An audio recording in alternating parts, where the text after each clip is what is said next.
লক্ষ লক্ষ মানুষ চরবলের ময়দানে দৌড়ায়, উজানির মাঠে যায়। বাড়িতে আসার সময় দেখা গেল আগে পাগড়ি ছিল না, এখন পাগড়ি মাথায়। আগে আল্লাহ চিনত না, এখন আল্লাহরে ভুলে না। আজান হলে মসজিদে হাজির। এরা আল্লাহকে ভুলিয়া চরমোনাই গেল। আল্লাহর ঠিকানা নিয়ে যখন বাড়ি আসলো, এখন নামাজের কাতারে দৌড়ায়। আগে মিথ্যা কথা বলতো, এখন মিথ্যা বলে না। আগে নামাজ পড়তো না, এখন নামাজ ছাড়ে না। ওরা ওখানে গেলে কেউ খালি হাতে ফিরে না, আমার মাওলার পরিচয় নিয়ে ফিরিয়া যায়। বাবারা যারা চরমোনাই চলে আসছো, নিয়াত করিয়া ফেলাও, আজকে থেকে আমি আল্লাহর গোলাম হইয়া গেলাম। আজকে তোমার মাওলার গোলাম, আমার নবীর গোলাম, আমার নবীর গোলাম।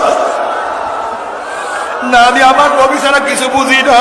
না না না না না না, আমার চেহারা হইবে আমার নবী অনুযায়ী, আমার মাথা সাজাবো নবী অনুযায়ী, আমার পোশাক সাজাবো নবী অনুযায়ী, আমার ঘর সাজাবো আমার নবী অনুযায়ী, আমার দল সাজাবো আমার নবী অনুযায়ী, আমার আদর্শ আমার নবী অনুযায়ী, আমার নীতি আমার নবী অনুযায়ী। আমার নবীর মাথার সাথে যুবকের মাথার মিল আছে, আমার নবীর চেহারার সাথে যুবকের চেহারার মিল আছে।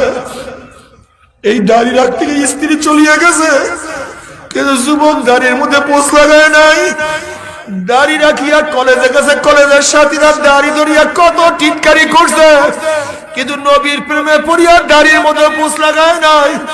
লম্বা জামা গায়ে দিয়া রাস্তায় বের হয়েছে, সাথীরা জামা ধরিয়া কত টানা হেঁচড়া করছে, কিন্তু সুন্নাতের মহাব্বতে পড়িয়া লম্বা জামা গাড় থেকে নামায় নাই। বন্ধুরা বিভিন্ন দল করিয়া কত ক্ষমতাসীন হয়ে গেছে, কিন্তু নবীর দল ছাড়ে নাই, ওই শয়তানদের দল করে নাই। আল্লাহ, এই যুবক আমার নবীর প্রেমে পড়িয়া কত ত্যাগ করছে, কত রক্ত ঝরাইছে, এমনকি জীবন বিসর্জন দিয়া দিছে।